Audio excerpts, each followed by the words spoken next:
सहनशील तभी बनोगे जब ये जान पाओगे कि कोई और है ही नहीं है। जब तक और दिखाई देता है तब तक तुम सहनशील हो ही कैसे सकते हो? और दिखाई देगा तो सहनशील हो पाओगे क्या? और कोई है क्या? अनुकूलता प्रतिकूलता की सत्ता है क्या? किसी और की सत्ता है क्या? आप जहां बात कर रहे हो ये वृंदावन धाम है, और जिनसे बात कर रहे हो ये वृंदावन धाम के रस की कोई और है क्या? एक क्रूरा अपि पापिनो न च सताम संभास्य दृश्याश्च सर्वान वस्तुतया निरीक्ष परम स्वाराध्य बुद्धिर्मम। जो क्रूर और दुष्ट और पापी नीच चांडाल ऐसा रोल कर रहा है, वो कौन कर रहा है? मेरा आराध्य देव, दूसरा कोई नहीं है। सोचो, तुम्हारा दोस्त है, वो नाटक में क्रूर कर्म करने वाला रोल करे, उसे क्या कहते हैं? हाँ, बिलियल, बिलल। हाँ, हमको पढ़े लिखे कम है। अब आप पहचान जाओगे कि नहीं पहचान जाओगे? नहीं पहचान जाओगे? ये अच्छा, ये तो वो है। अब वो जितना क्रूर कर्म करेगा, अब वो वाह यार वाह, कितना सुंदर अभिनय कर रहा है। लेकिन तुम जानते हो बहुत प्यारा आदमी है, बिल्कुल नशा नहीं करता, बिल्कुल किसी को दुख नहीं देता, पर क्या अभिनय किया है यार, एकदम पूरा। खुश हो जाओगे ना, ऐसे ही भक्त खुश होता है।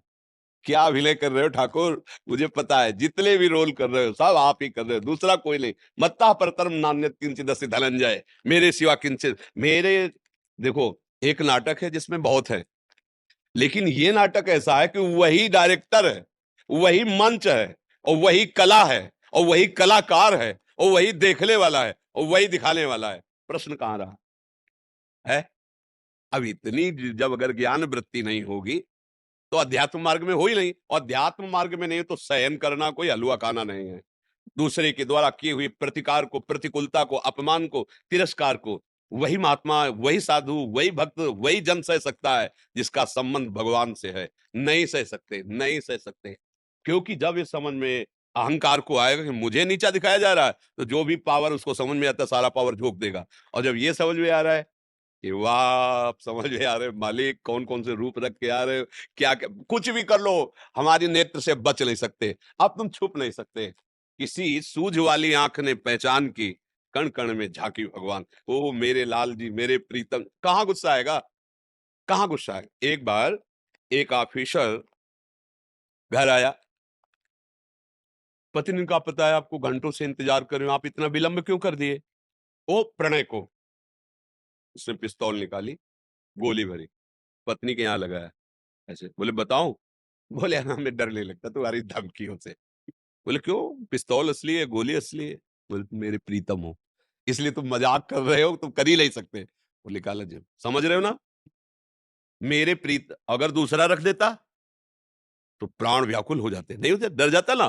तो अगर हम दूसरा देखेंगे तो डर जाएंगे, भय आ जाएगा, क्रोध आ जाएगा, अशांति। और अगर देख रहे हैं हमारा प्रीतम है तो कह रहे हैं ये तेरी पिस्तौल है, सब तेरा केवल खिलवाड़ है, तू कर ही नहीं सकता। क्यों? मेरा प्रीतम है, चराचर जगत मेरा प्रीतम है। अब तो कुछ नहीं कर सकता, कुछ भी रोल कर, कुछ भी स्वांग कर, अब मुझे तो डरा नहीं सकता, क्योंकि गुरु प्रताप से मुझे पता चल गया कि तू ही है। अय छलिया, आज तक तू मुझे विविध रूपों में छलता रहा, अब गुरु के द्वारा दिए हुए नेत्रों से मैं तुम्हें पहचान गया हूं, अब तुम छुप नहीं सकते। बिना ये स्थिति आए सहनशील हो ही नहीं सकते। थोड़ी बात सह सकते हो, लेकिन जब और आगे बढ़ेगी ना तो फिर आप नहीं सह पाओगे। एक सीमा तक तो सह सकते हो, बुद्धि लगा के सहना चाहिए परमार्थ के पति को, फिर इसके बाद जो उसका स्वरूप आएगा कि अब हो गया, बाद में भजन देख लेंगे, क्षमा मांग लेंगे, पर तुम बात बदल जाए। और अगर ये दिखाई दे रहा कि प्यारे है तो ये गुस्से ले जाएगी, हंसी आएगी कि कर लो आप, कर लो आप ही हो, अब ये जीवन आपको समर्पित है। चाहे आप प्रणाम करो, चाहे आप जूता मारो, चाहे माला चढ़ाओ आप, चाहे आप दंड दो,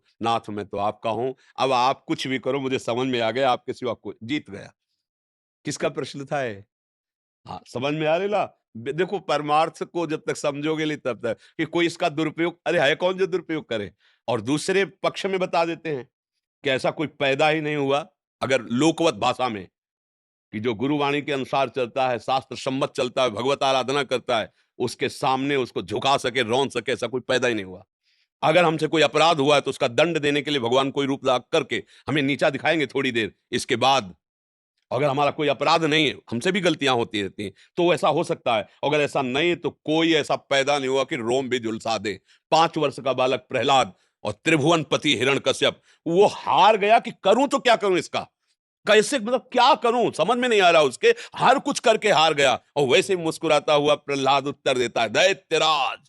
पहले पिताश्री कहते थे, जब देखा भगवान का विरोधी है तो दैत्यराज करके संबोधन किया। तुम जिस भगवान को समझना चाहते हो तेरे में है, खड्ग में है, खम्भ में है। प्रहार किया घूंसे से, फाड़ के खंभा ऐसा रूप प्रकट हुए, हम फेंक दिया तलवार और ढाल मूर्छित होके गिर गया केवल देख के। ऐसा भगवान का स्वरूप। तो ये देखो परमार्थ है, इसमें बातों से तो विजय नहीं मिलेगी, इसमें चलना पड़ेगा। नाम जप करो, अच्छे आचरण करो, बुराइयों से बचो, दूसरों को सुख पहुंचाओ, सब में भगवत भाव करो, अभी आनंद आ जाएगा, सारे पाप नष्ट हो जाएंगे। हृदय हृदय जो जलता रहता है वो पाप है, वो जलाते हैं। और जब निष्पाप हृदय हो जाता है तो एक फूल जैसा रहता है, एकदम आनंद, एकदम आनंद। क्योंकि हमारा स्वरूप है ना सहज सुख राशि, ईश्वर अंश जीव अविनाशी, चेतन अमल सहज सुख राशि।